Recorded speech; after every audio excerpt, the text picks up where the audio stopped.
बिस्मिल्लाहिर्रहमानिर्रहीम। अस्सलाम वालेकुम। मैं हूं शाहिद नज़ीर और आप देख रहे हैं मेरा यूट्यूब चैनल मेरे संग। मोहतरमा फातिमा जिन्ना बानिए पाकिस्तान मोहम्मद अली जिन्ना की ना सिर्फ ख्याल रखने वाली बहन थी बल्कि वो जिन्ना की सियासी शरीक कार भी थी। लेकिन ये एक तल्ख हकीकत है कि जिन्ना की वफ़ात के बाद इन्हें सियासत से दूर रखने की हर मुमकिन कोशिश की गई।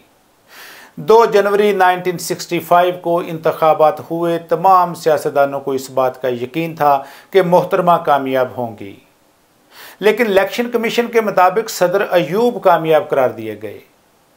गालिबन हुकूमत और मोहतरमा फातिमा जिन्ना के दरमियान इन्हीं कशीदगियों की वजह से इंतकाल के बाद मज़ार कायद के हाथे में दफन किए जाने की इनकी ख्वाहिश के बावजूद ये कोशिश होती रही कि इन्हें कराची के कदीम मेवा शाह कब्रिस्तान में दफन किया जाए। मोहतरमा फातिमा जिन्ना ने अपनी ज़िंदगी में ये ख्वाहिश ज़ाहिर की थी कि मरने के बाद इन्हें कायद-ए-आज़म के पास दफन किया जाए। अब फातिमा जिन्ना की वफ़ात के बाद मसला ये पेश आया कि इन्हें किस जगह दफन किया जाए। बकौल मिर्ज़ा अबुल हसन उस वक़्त की हुकूमत मोहतरमा जिन्ना को मेवा शाह कब्रिस्तान में दफन करना चाहती थी, जिसकी अवाम ने मुखालफत की और कमिश्नर कराची को वार्निंग दी गई कि अगर फातिमा जिन्ना को कायद-ए-आज़म के मज़ार के करीब दफन ना किया गया तो बलवा हो जाएगा।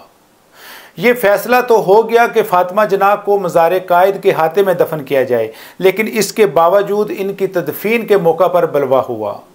बलवे में क्या क्या हुआ इसका जिक्र हम आगे करेंगे। मादरे मिल्लत की कब्र कायद-ए-आज़म के मज़ार से 120 फीट दूर बाएं जानब खोदी गई। कब्र 6.5 फीट लंबी और 3 फीट चौड़ी थी।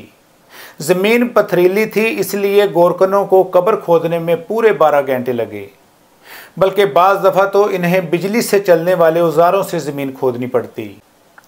20 गोरकनों की क़यादत 60 साला अब्दुल गनी कर रहा था, जिसने कायद-ए-आज़म मोहम्मद अली जिन्ना, लियाकत अली खान और सरदार अब्दुल रब नश्तर की कब्रें तैयार की थीं।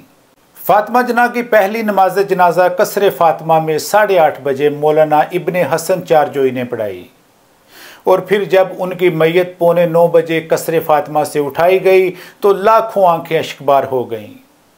कसरे फातिमा के बाहर दूर दूर तक इंसानों का समंदर नजर आ रहा था। मैयत को कंधों पर उठाया गया तो हजूम ने मादरे मिल्लत जिंदाबाद के नारों के साथ साथ आगे बढ़ना शुरू कर दिया।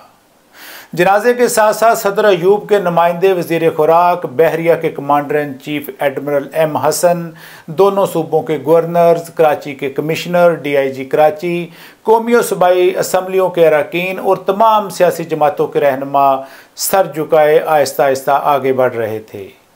लोगों की तादाद में इजाफा होता गया। रास्ते में छतों से औरतें मादरे मिल्लत के जनाजे पर फूलों की पत्तियां निछावर कर रही थीं।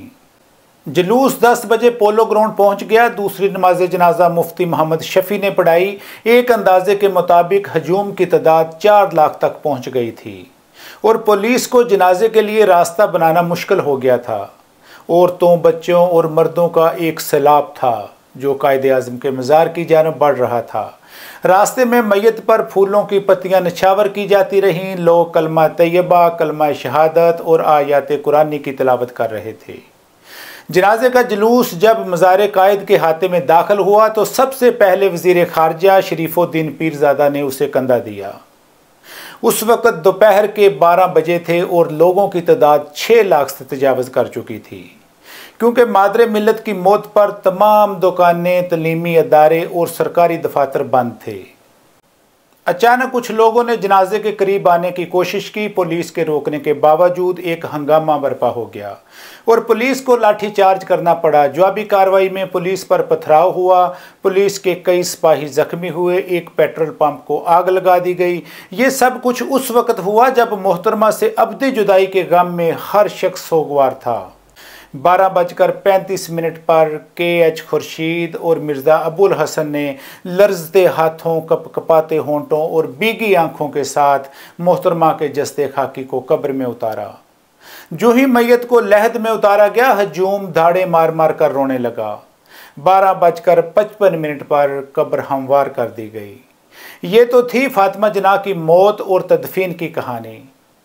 लोगों का ख्याल था कि मोहतरमा की मौत तबई तरीके से नहीं हुई, बल्कि इन्हें कत्ल किया गया था। जनवरी 1972 में गुलाम सरवर नामी एक शख्स ने मोहतरमा फातिमा जना के हवाले से अदालत में एक दरख्वास्त समाअत के लिए दायर की। मजिस्ट्रेट मुमताज़ मोहम्मद बेग ने दफ़ा 176 ज़ाब्ता फौजदारी के तहत दरख्वास्त की समाअत के लिए 17 जनवरी की तारीख मुकर्रर की। गुलाम सरवर मलिक ने अपनी दरख्वास्त में कहा कि मैं पाकिस्तान का एक मोअज़्ज़ज़ शहरी हूँ और मोहतरमा से बेइंतहा अक़ीदत है। उन्होंने तमाम ज़िंदगी जमहूरियत और कानून की सरबुलंदी के लिए जदोजहद की। 1964 में जब उन्होंने सदारती इंतखाबात में हिस्सा लिया तो वो अवाम की उम्मीदों का मरकज़ बन गई।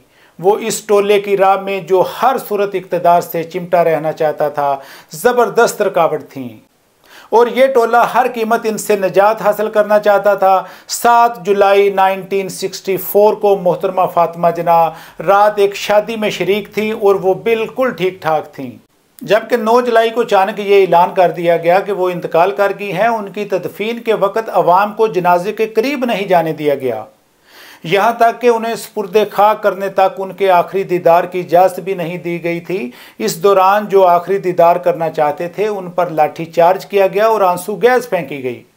उस वक्त ये भी अफवाहें आम थी कि मोहतरमा के जिस्म पर जख्मों के निशानात हैं, लेकिन इन अफवाहों को दबा दिया गया। गुलाम सरवर मलिक ने अपनी दरख्वास्त में कहा कि मुझे ये तशवीश रही कि मोहतरमा फातिमा जना को कहीं कत्ल ना किया गया हो। 2 अगस्त 1971 में एक मकामी उर्दू रोज़नामे में ये खबर शाया हुई कि मोहतरमा फातिमा जना को कत्ल किया गया है। इस खबर में गुस्ल देने वालों के भी बयानात शाया हुए, जिसमें हदायत अली गुसाल ने यह कहा था कि मोहतरमा के खून आलूद कपड़े उसके पास मौजूद हैं। उनके पेट में सुराख भी था जिससे खून और पीप बह रही थी।